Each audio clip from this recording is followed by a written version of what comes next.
Ecstatic, exciting, energetic. It's another day, and today's letter is E.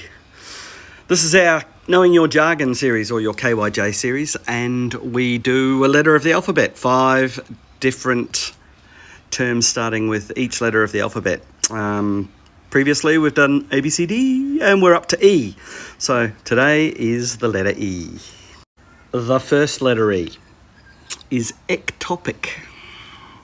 In terms of a pregnancy, the ectopic pregnancy. So an ectopic is when the fetus starts to develop outside of the fallopian tube. So it can develop in the abdomen itself. It can develop in a space within the fallopian tube, but it's outside of the uterus. So it gets fertilized in the fallopian tube, and then of course that zygote, is the embryo, is supposed to embed into the uterus. But if it doesn't embed into the uterus and it's outside of that uterine layer, it starts to develop in places where it's not supposed to develop. And this is a real concern, because if it's in the fallopian tube, or if it's in other parts of the outside of the reproductive system, then the viability of the fetus is compromised. So potentially is the life of the mother. If that ectopic pregnancy should rupture, then a large amount of bleeding can occur. So it is an emergency. Generally, an ectopic pregnancy is going to be seen somewhere around the 6 to 8 weeks is when it may manifest. And often a person doesn't know that they're pregnant until such time as the presentation of ectopic pregnancy, intense pain, and maybe some bleeding occurs. E, ectopic pregnancy. Our next letter E word is emphysema, or emphysema.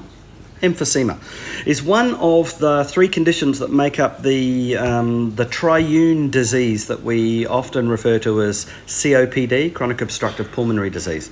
And I have promised that we're going to do a full video on COPD, but it sounds like there's somebody in the room with COPD with that cough. So let's talk about E, emphysema. Emphysema is a disease of the alveoli itself. Now, I want you to imagine a cluster of alveoli, which are our air sacs, clustered together, kind of like a bunch of grapes, or another way that you might like to think of them is like a cluster of lemons. Can you see these lemons all bunched together? So this might be considered a lobule of alveoli.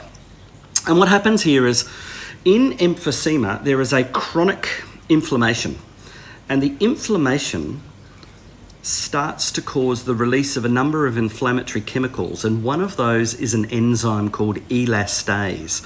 And what elastase does is it dissolves the alveolar septum. So you can see where each one of these lemons touches each other, giving each lemon its individuality.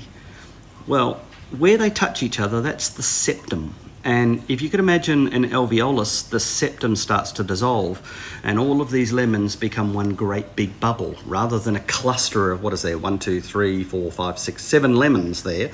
So a cluster of 7 alveoli just becomes one great big bubble, one great big, what's referred to as an emphysema, one cluster.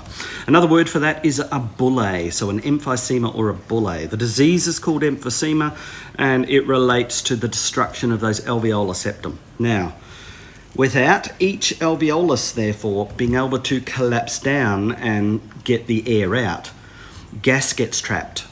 And this is why it's called an obstructive airways disease.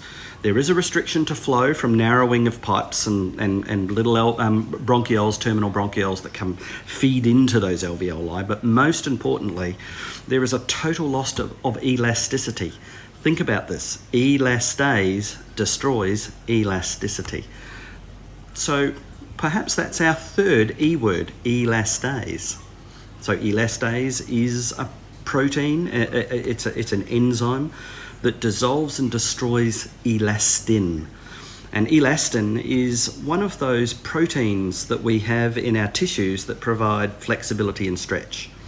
If you have a loss of elastin in your blood vessel walls, this causes hardening or arteriosclerosis. If you have a loss of elastin because it's destroyed by elastase in your lungs, this gives rise to emphysema in the alveoli, or chronic bronchitis causes a bronchiectasis, a ballooning of the bronchi in the context of somebody with chronic bronchitis. That elastase destroys the elastin.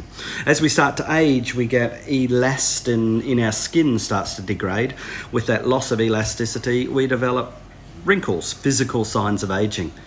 And of course, in all vessels, including those little renal vessels, your renal vessels normally pulse with blood as you're bringing blood into the glomerulus, into the nephron with each pump. But as you start to, under the influence of elastase, lose elastin, then those renal arteries, those renal arterioles, the afferent arterioles, start to lose their elasticity, and they don't flex so much anymore. And this can trick your kidneys into thinking your blood pressure was too low. It then starts that renin-angiotensin-aldosterone cascade to try and drive up your blood pressure, giving rise to an age-related degenerative hypertension or primary hypertension.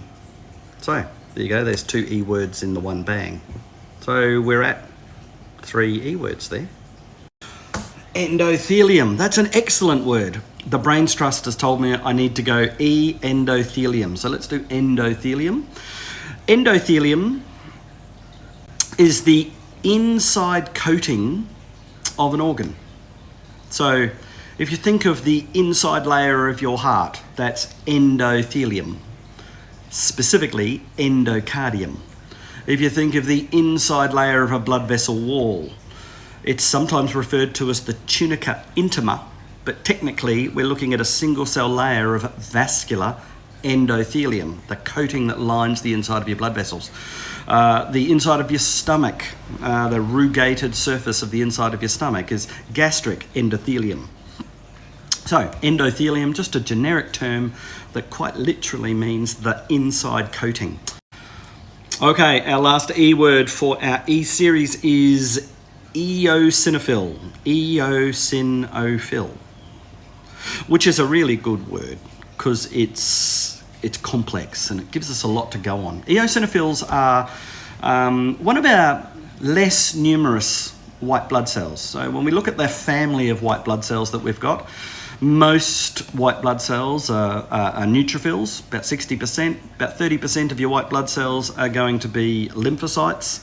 And then we've got monophages and macrophages. They make up about 6%. So right there's 96% of all your white blood cells. Now we come all the way down to about 3% of your white blood cells, and they are called eosinophils. Now eosinophils, they concern themselves, so these are chemical attackers. An eosinophil is a white blood cell that doesn't sort of gobble up debris like neutrophils do and macrophages do and monocytes do. Those cells are phagocytic in their behaviour. Eosinophils use chemical warfare. They're much like those T cells, the killer T cells, the natural killers. So what eosinophils do is they respond to allergens and they respond to parasites. So if you were to ingest something or brush up against something or inhale something that you were allergic to, you would mount an antibody response, usually an immunoglobulin E response. Oh, there's another E word, immunoglobulin E response. And what you're going to do is you're going to launch your eosinophils into action. They're going to hunt down that protein that you're allergic to or adverse to and chemically try and alter that to protect you. So if you're allergic to prawns, as an example, or for the Americans watching, shrimp, then you would mount an eosinophilic reaction against the shrimp, the antigens on the outside of that shrimp. So, eosinophil. They're called eosinophil because they stain with a reddish sort of a stain in the laboratory called eosin. That's where they get their name from. I know you didn't want to know that, but now you know. That's E.